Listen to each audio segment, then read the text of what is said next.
자, 매주 수요일에 만나는 시간입니다. 몸을 아는 남자, 캐릭터 있는 남자 한진우 원장님의 시간, 건강 플러스 시간입니다. 네, 오늘은요 습관성 위장 질환 중에서도요 이 소화불량에 대한 이야기 준비하셨다고요? 네, 보통 우리가 주변에서 보면은 속이 더부룩하다, 소화가 되지 않는다 이런 말씀들을 많이 하는데 네. 이 기능성 소화불량이요. 그 조사에 의하면 전 국민의 한 25%, 우리나라 국민의 25% 정도가 이 질환을 앓고 있거나 알았던 경험이 있다. 그러면 예. 4명 중에 1명이 이런 질환을 갖고 있거나 지금 현재 앓고 있으니까 우리 직장인들의 고민인 소화불량, 기능성 소화불량에 대해서 오늘 예. 알아보려고 합니다. 네. 직장인들은 그 퍼센트가 더 높을 수도 있을 것 같은데 아무튼 저도 그 오래 운전을 한다든지 어떤 좀 신경성 소화불량에 가끔 시달리는 편이거든요. 서희 씨는 괜찮으세요? 네, 저 같은 경우에도 좀 스트레스를 많이 받았다거나 체력적으로 좀 힘들다 싶을 네, 때는 네. 어김없이 소화가 잘 안 되곤 하는데 다른 패널분들은 어떤지 한번 여쭤보도록 하겠습니다. 변호사님 혹시 소화 잘 되는 편이세요? 지금 굉장히 안 되고 계신 것 같은데. 뭐 저희들은 집에서 아침을 안 챙겨주기 때문에 네. 뭐 하루에 2번 정도만 소화시키면 됩니다. 그렇군요. 소화가 잘 간단하게. 되는 편입니다. 잘 잘 되는 편이죠. 되시는구나. 다행인데요. 예, 예. 장혁수 주임님은 어떠세요? 예. 예, 저는 소화가 너무 잘 돼서 바로 먹자마자 화장실을 가는데 그게 솔직히 자세히 보면 좀 안 좋은 거겠죠, 어떻게 보면. 소화불량일 수도 있을 것 그럴 같습니다. 수도 있을 것 같은데 어떻게 보시나요? 네.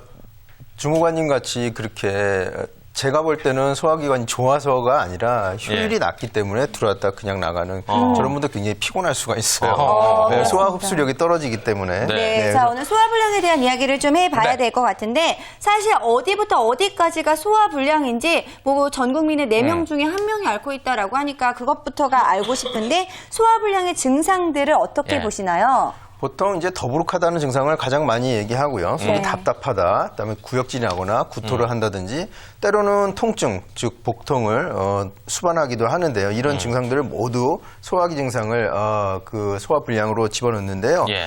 오늘은 그 위궤양이나 위암 같은 기질적인 질병을 제외한 단순 기능성 소화불량에 대해서 알아보려고 합니다. 기능성 소화불량. 사실 예. 저도 소화가 잘 안 되면 속이 더부룩하고 좀 답답한 그런 기분을 느끼곤 하는데 네. 사실 밥 먹을 땐 잘 몰라요. 먹을 때는 맛있게 막 먹다가 어느 순간 자리에서 딱 일어나면 왜 소화가 잘 안 되지? 찌르고 막, 예. 이런 증상들은 왜 나타나는 거예요? 왜 그런 거예요? 왜? 네. 예. 일단 체질론적으로 보자면은 소음민일 경우 소화가 안 되는 일이 많이 있을 수가 소음인. 있습니다. 네. 예, 주로 이런 분들이 몸이 차거든요. 복무열통, 두무냉통이라는 말이 있습니다. 대체적으로 몸이 차면 소화가 잘 안 되는 편이고요. 네. 특히 배가 차면 더 그렇겠죠. 어. 복무열통이란 말은 배는 따뜻해서는 병이 잘 생기지 않는다 이런 말인데요. 예. 반대로 보자면 배가 차면 소화가 잘 될 일이 없는 거죠. 네. 거기다가 수족냉증, 몸이 예. 전체적으로 차고 또한 움직임이 너무 적고 운동 예. 부족이 있고 정적인 실내 생활을 과도하게 하는 분들은 이런 소화불량이 오기가 쉽습니다. 네. 그 배가 차면 소화에 안 좋다고 하셨는데 그러면 찬 음식만 계속 먹는 것도 당연히 안 좋겠네요. 그렇죠. 예. 익히지 않은 음식과 찬 음식은 소화에 방해가 되는데요. 한의학에서는 그건 생냉지물이라고 했어요. 예, 익히지 예. 않은 음식과 찬 음식. 대표적으로 찬 음식은 밀가루와 돼지고기, 오리고기 같은 것들을 들 수가 있는데요. 진짜 소화 잘 안 돼요. 밀가루 예. 음식 먹으면 소화가 잘 안 된다는 분들이 많이 있고요. 이런 분들 대부분 몸이 찬 편이 많습니다. 그리고 돼지고기와 오리고기는 지방 함유량이 많기 때문에 네. 지방 많은 음식은 소화 흡수되기가 어렵겠죠. 그쵸. 근데 저 여기서 약간 이해가 안 되는 부분이 있는데 왜 소화는 밀가루가 참 소화가 안 된다 이런 이야기가 있는데 네, 네. 그럼 미국인들은 어떻게 해요? 맨날 빵만 먹는데? 이제 미국 사람들의 경우 체질론적으로 보면 우리랑 비교하자면 상당히 그 열이 달라요? 많은 편이 달라요? 그 신체 구조가요 우리랑 많이 다르다고 저는 생각하고 있어요. 왜냐하면 그들 그 어떤 생활상이나 보면 이해 안 가는 부분이 많거든요. 산후조리나 이런 부분 보면 미국 여성분들은 우리 그 여성과 달리 반대죠. 굉장히 네. 어떤 그 뭐랄까요 슈퍼우먼 같은 그런 측면이 있어요. 오히려, 애기 낳고 예. 바로 찬물을 샤워하고 네. 오렌지 주스 마시고 조깅하러 간다든지 네. 그랑 조금 이해할 수 없는 부분이 좀 있습니다. 네, 그쵸. 다르니까 뭐 예, 우리는 뭐 예. 한국 사람 입장에서 또 이야기를 그래요. 해봐야 될 것 같은데 자 소화불량의 원인 지금 일단 찬 것을 피한다라는 이야기를 해주셨는데 다른 건 또 어떤 게 있을까요? 이제 그다음에 식습관을 들 수가 있습니다. 네. 적당이란 말은 굉장히 어려운 말이지만 적당히라는 말을 중요하다고 생각해요. 예. 너무 배가 고팠다가 먹거나 배가 고프지 않았는데 식사 때가 돼서 그냥 먹는다든지 그다음에 결식과 포식을 반복한다든지 그래서 이런 것들을 모두 배제하고 일정한 시간에 적당량을 천천히 조금씩 먹는 것이 가장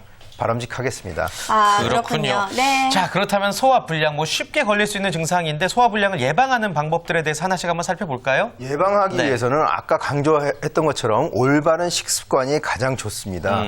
우선 음식을요, 소화 흡수하기 가장 좋은 형태로 담백하게 조리해가지고 네. 섭취하는 것이 소화불량을 피할 수 있는 첫 번째 방법이 되겠습니다. 아, 네. 그렇군요. 자, 그렇다면 따뜻한 음식을 많이 먹어야 또 소화가 잘 된다 이런 이야기도 있는데 따뜻한 음식들은 어떤 게 있는지도 소개를 해 주실까요? 향신료로 보면 마늘, 생강, 후추 같은 따뜻한 음식들이 있을 수 있고요. 네. 그래서 돼지고기나 오리고기를 먹을 때는 기름을 쪽 뺀 상태에서 마늘, 생강 등 따뜻한 음식을 곁들이면 탈 나는 것을 많이 방지할 수가 있고요. 평소에도 생강차, 계피차 등을 따뜻하게 해서 수시로 마시는 것도 소화불량에 도움이 되겠습니다. 네. 또 소화불량 예방하기 위해서 노력해야 될 것들 어떤 게 있을까요? 귀찮더라도요, 적은 양을 자주 먹는 것이 좋습니다. 조금씩만. 예, 한 번에 과식하고 소화불량이 오는 경우가 굉장히 많은데요. 네. 소화 안 되는 분들이 또 먹고 욕심을 내는 경우가 있으니까 맞아요. 조심하셔야 될 것 같습니다. 예. 네, 맞아요. 그래요. 거기다 직장인들은 밥 먹고 바로 또 앉아 계시는 분들도 많이 계시잖아요. 네. 이런 경우에도 소화가 안 된다고 하니까 주의하셔야 될 것 같은데 거기다가 좀 몸을 따뜻하게 네. 유지하시는 것도 참 좋을 것 같아요. 네. 그렇습니다. 간단하게 좀 지압법 하나만 짧게 좀 알려줄 수 네, 있을까요? 알겠습니다.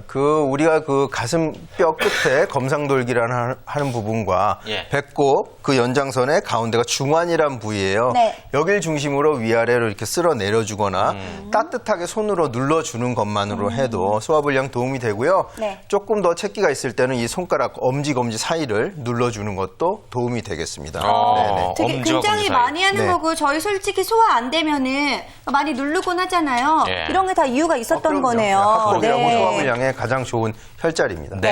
네. 이 지압법을 자주 이용을 하셔서 소화불량에서 해방되시기를 바라겠습니다. 네, 자 그렇다면 네. 마지막으로요 이 소화불량에 대해서 조언 한마디 부탁드릴게요. 네. 동의보감에서는 식후에 일정 거리를 걸을 것을 권했고요. 네. 또 기일즉체라는 말이 있습니다. 너무 게으른 생활을 하면 기가 뭉치고 그것이 정체된다 이런 얘기인데요. 규칙적으로 산책을 하시고 직장 주변에 그 식후에 걸어 다니는 것이 소화불량을 예방할 수 있는 좋은 방법이 되겠습니다. 네, 좋습니다. 네. 자, 소화불량에 대해서 오늘 건강플러스 시간을 통해서 알아봤습니다. 자, 오늘 저희가 준비한 소식은 모두 여기까지죠? 네, 오늘 많은 분들이 수고해 주셨는데요. 오늘 함께해 주신 분들 너무 감사드립니다. 수고하셨습니다. 수고하셨습니다.